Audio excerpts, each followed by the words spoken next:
What is going on, guys? I am not doing this video in an Arsenal shirt. What is going on, guys? This is obviously Jordan here, back in another video, and we are, as you can tell, back in the Bristol room at long last. This is going to be, what, day 14, I think, of the challenge. We had a bit of a shaky period, purely because of the subject of this video. You know, England were doing well. Well, they were playing on Wednesday and on Sunday, and I was like, you know what, let me just not... Literally all of... I'm a UK creator, so literally all of most of my subscribers are based in the UK, and the vast majority of them were out here screaming, "It's coming home, it's coming home." I'm like, yeah, let me let me take a back seat for a little while, focus on some things that I'm doing. I still have some videos that I recorded over the course of that week, but they're coming out now instead of back then, because yeah, England were doing well, so I felt the need to take a little bit of a step back. However, one thing that was prominent throughout the whole week, throughout the whole European Championship, you know, the Euros, something that's been playing on my mind this whole time is what we're going to talk about in this video. I'm going to be as brief and concise as I can be, because I feel like it's an important matter. You know, racism, football, nationality, national identity, whatever, are quite big things, not just in my life, but in general. So I feel like this kind of deserves accuracy. So we're going to talk about that, and we're going to talk about why throughout the whole 4-5 weeks, whatever, of the European, you know, of the Euros, I couldn't get with it. And we're going to discuss that now. So, the word for today, the word for today's video is cognitive dissonance. Cognitive dissonance. Dissonance? Dissidence? Dissonance. It will be on the screen. What does that mean? So, cognitive dissonance is when you have two conflicting beliefs. You know, is coming home, or like, is this my home? You know, I'm an Arsenal fan, or say I love football, but I'm an Arsenal fan. Like, oh, it's a lot of conflict, going on in my mind right now. And I think the whole result of the Euros, I mean, I was never optimistic. From day one, I was telling my friends, like, I'm not supporting England. I cannot get behind the team this year. There's something, I couldn't really define what it was, but there was something in my head telling me, like, something's not right here. And for the whole time, I was always taking a back seat. And I figured it out on the last day. I think everyone figured it out on the last day. When Marcus Rashford, King Marcus Rashford, King Jadon Sancho, Bukayo Bomba Clark Saka, yeah, when they missed those penalties, the whole nation realised, oh, something's not right here. I think everyone kind of put together at the same time what the problem was. So I don't really know what to go in. I don't want to talk about this matter at mass, because at the end of the day, I saw a lot of people of colour, black people, Asian people. I saw everyone backing the thing. I get it. I appreciate that. I love seeing people. I love seeing how happy the Euros made people, and I really wish I could have got behind it as well. But the whole being a product, being an N-word, being a nigger, is something that I can never. It's so hard to put aside in matters so massive. I always sit down and I try to believe. I was born here, therefore I'm British. I was born here, I'm British. But no matter what I do, I can never shake the conflicts, the identity crisis of people coming to me in my face every day, every week, reminding me of where the power is, reminding me that I'm not white, reminding me that I belong here, as long as Sterling is scoring. But the second Saka missed that penalty, this is no longer your country. You're no longer welcome here. You're no longer part of the system, part of this community, I guess. There's no way. I feel like a lot of black people growing up have always felt left out. It's like, you want to get involved, you want to feel like you belong here, you want to support the team. You see other black players, back in the day, like Defoe, Darren Bent. At the moment, we have, well, maybe not Defoe and Darren Bent, but we've had black players in the team in the past. Sol Campbell, Rio Ferdinand. Recently, we have, of course, Sterling, Saka, Rashford, Sancho, Tyrone Mings, who got one game, I think. Kyle Walker. We see ourselves in the team. We're born here. But from a young age, we're built to believe that this is something that we can become a part of. But we're always reminded, that this isn't your place. And no matter how hard I try and get behind the team specifically, this whole notion of, like, where does racist energy comes from? A lot of this hooliganism comes from, it's dependent on the success of the team. It's like, how much can I support England, knowing that the more England do well, the more England football, national team succeed, the more these racist idiots are going to be louder and louder in my face and consistently again reminding me that you don't belong here. It's a very strange, conflicting realities. I guess growing up I was kind of numb to it. I didn't really realise what it was. I didn't really care as much either, because within my own circles it wasn't that bad. But with the proliferation of social media, with the news highlighting literally every single second, you can literally hear the boos on camera when these players are taking the knee. Literally, our own prime minister, our own government out here saying that, oh, gesture politics, taking a knee is disgusting, this, that, and the other. It's like, who's on my side?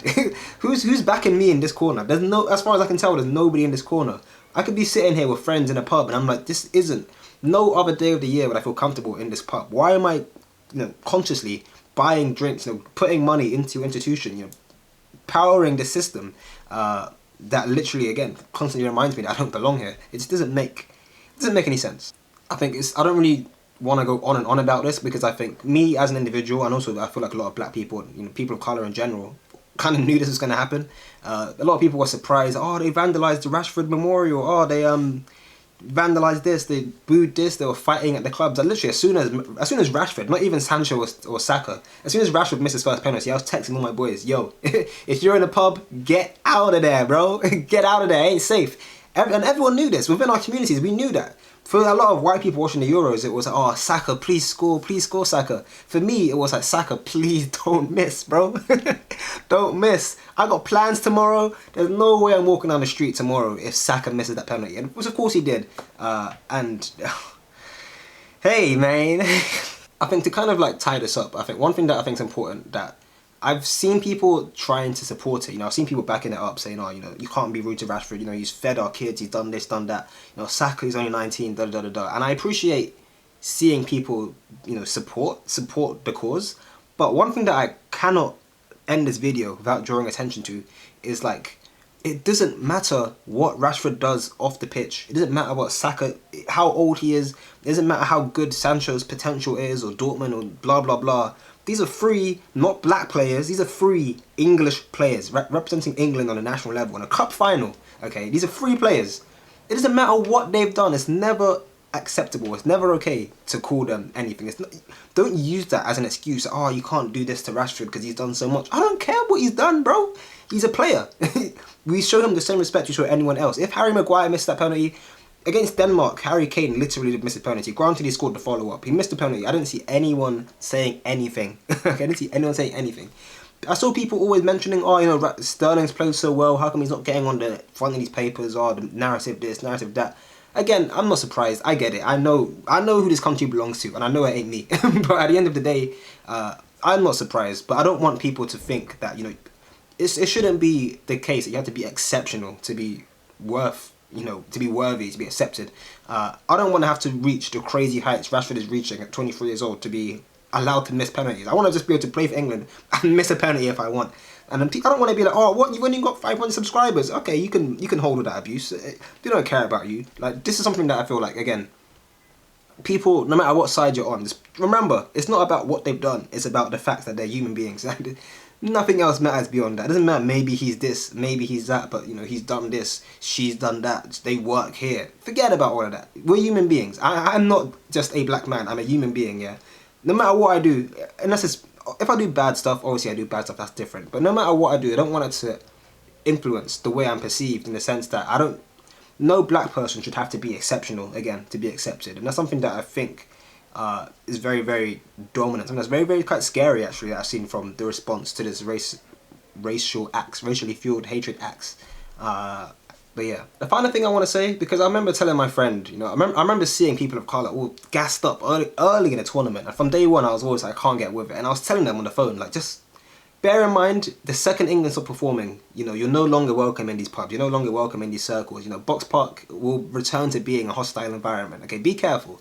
I was telling everyone from day one, be careful, and I was trying to remind everyone, especially after the scenes of the European Super League, like, we as fans aren't even perceived as fans in the footballing world, let alone racism and stuff within England fans, which are separate. There are ways to separate the fans from the team if you have the mental capacity. I can't do it, but I appreciate guys that can do it. But even beyond separating the fans from the football team, it becomes another question of, like, are we even appreciated as a fan base in the football community? Not just as black people, but literally as a fan base within the football community.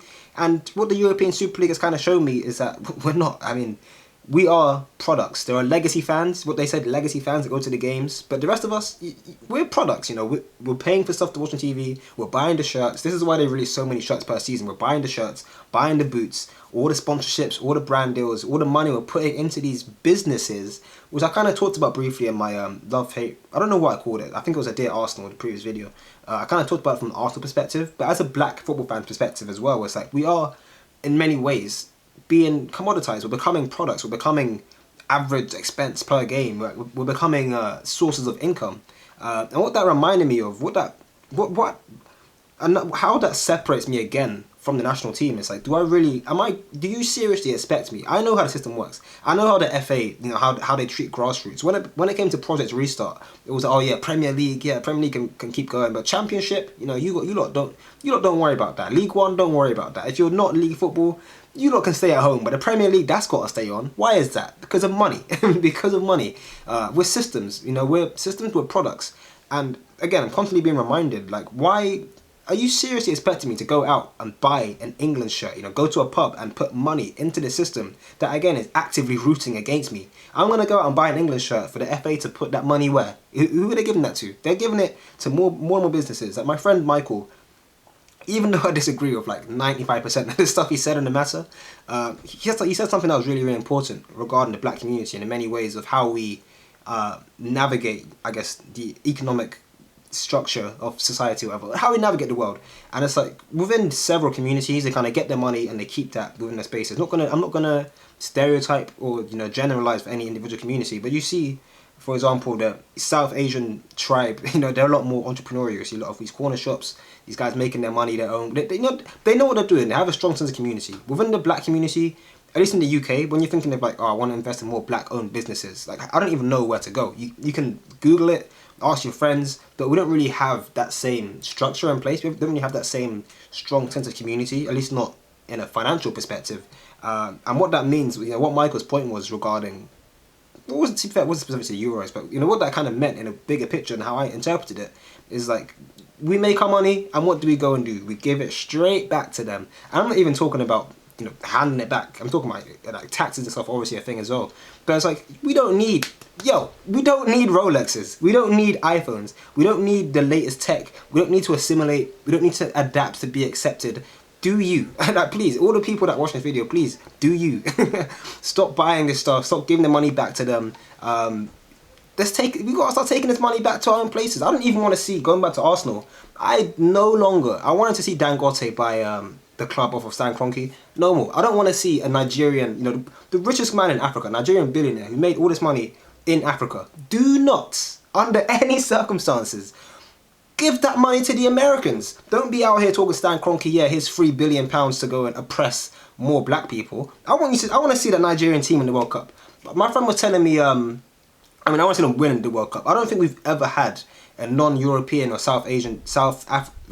a non-European South American team. I don't think we've ever seen a non-European, non-South American team reach, not even the finals, even like the quarters or the semis. I want to see more diversity. My friend was telling me like, oh, you have to get up. My friend of colour as well was telling me you have to be excited for this game because it's the first time in 55 years that England have reached a final, and not only is it the first time in a long time, you know, a lifetime type of experience, but it's also in Wembley, in our country. You know, that's a once-in-a-lifetime opportunity.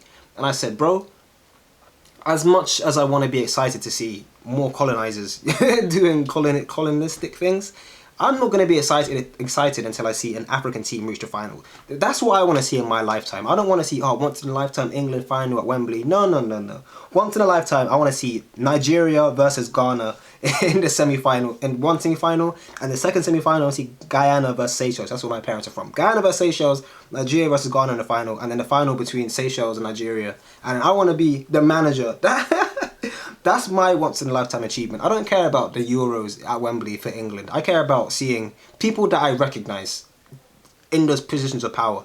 And I want to reference, again, this is going to be the last part of the video, that when people say the quality is different, you know, the Premier League's just way better, you know, the Euros are just so much better than the Copa America, you know, AFCON is just not good enough. I want you guys to remember that, you know, slavery happened, you know, colonization happened. And even though you might not, I guess it's hard to correlate, you know, the effects of that over a long period of time, over the long term. But when you think about this, think about it from this perspective. Let me try and simplify this in a case, right? You have two continents, you have a bunch of football teams. Continent A takes all the resources, all the money, like we can understand that as black people, our communities, our structures, our countries have generally been, left in the dust by Europe because of like we can appreciate the economic fluctuations, I guess, how the world has been shaped by the long-term effects of these things. But let's kind of balance it out. Let's take it from like day zero. Day zero is like after they let us go or whatever. On day zero, Europe have so much money, so much, so many black people that were taken from Africa. They're all still here, they're all back in the thing. All the money's there, all the brand deals are there, the sponsorships are there. Africa Cup of Nations is getting there. We're getting better here and here. But let's not forget the crazy advantages Europeans have had because of colonization. Like, they didn't just become good. England didn't just wake up and be a good team. France, that whole French team. that whole French team. I hate when people support France. Because I'm like, I know Pogba's ancestors are rolling in their grave to think, how dare you? How dare you say, I mean, look, at the end of the day, I'm not going to come for Pogba. Everyone's welcome to do whatever they want to do. This is just my perspective. Again, I'm happy for everyone that was able to get behind the team. I wish I could as well. I wish I could. I just can't get this stuff out of my mind. But it's like, the reason why AFCON, the reason why Copa America, to some extent, isn't at the same levels, isn't because Europe is just better. It's because we've had a ridiculous advantage. And by continuing to support that, by continuing to throw shade on the Africa Cup of Nations and continue to throw shade on Copa America because it's not as good, all you're doing is reinforcing that. All you're doing is reminding ourselves in many ways that we are behind. We're behind because of what's happened, and we're not allowing us to catch back up and to reach those heights, to get good teams, to have good players. Nigeria, I really wish Saka played for Nigeria. I mean, it's a bit of a shame that players feel the need to pick, career success and long-term goals over like their own cultural identity. I don't actually know how Saka defines himself, like if he identifies as British or Nigerian or whatever, but it's like, I feel like that means something, like, oh, do you want success or do you want to be like who you are? I don't know if that was Saka's decision, but I hate how that has to be a decision. I'd like to see Nigeria like just doing as well as it should be. I want to see, I don't know, maybe Greenwood going to Jamaica. Jamaica's a very small place. I don't expect Caribbean islands to be doing as well as they could be doing, but still, like, I don't want to have to. I think it's a shame that people have to pick between the two. And again, my lifetime dream is to see, an African nation, a non-European, non-South American nation. It could even be Canada. Even if it's Canada in the World Cup final, I'll be happy to see that. I just want to see someone different, someone new, and that would be a symptom, and that would be all credit again to how things are getting equal now. I'm not even from Nigeria, but I'm buying an NDD shirt, bro. I'm buying an NDD shirt. I'm buying a Pepe shirt for Ivory Coast. I'm back in the thing. I want to see everyone else back in the thing as well. I want to see Leicester Square obliterated when Mara scores a penalty against Burkina Faso. Like, come on, come on. If you love football, you know what I'm talking about. Because at the end of the day, AFCON isn't even that bad. Like, AFCON's actually a good quality of football. Again, we've got Mahrez and Didi out there, Nacho, Iwobi. And with that said, that's the end of the video. I mean, I'm going to get behind it. I'm going to try my very, very hardest to get behind England for Qatar. At the end of the day, I don't want to see Saka going through that alone. I don't see Saka going through that again. And another thing, actually, to end this video, every time people always say this, oh, racist comments, this, that, and the other, they kind of raise awareness to it. But instead of raising awareness, every time you see a racist comment, I want you to comment 1, 2, 3, 4 times. Every time you see one racist comment on Saka's picture, on Rashford's picture, on Pogba's picture, whoever it may be, every comment you see, every one comment you see, I want to see four positive comments from each and every one of us. Let's drown out the hate. It's no longer acceptable to say racism exists and to like retweet this or share this picture. Like, actually do something about it. Actually, if Saka's going through his phone and he's like, oh man, I don't want to wake up to see racist comments, he doesn't have to, because there's enough of us out here to flush that out. They're a minority. If they are a minority, then let's make that known. I keep hearing this, oh, they're a minority, it's only like a handful of fans. If that's the case, why can I hear them so loud? Either it's because they're just ridiculously loud, or because the rest of you guys are quiet, and it's no longer acceptable to be quiet. So speak up. And England, Qatar 2022, let's get it. Let's actually, Saka, I'm here for you. I'm buying a Saka shirt, and I'm also shouting out, I'm going to watch Africa Cup of Nations in January. Whichever team I like the most, I'm backing that team as well. But Qatar 2022, let's get it.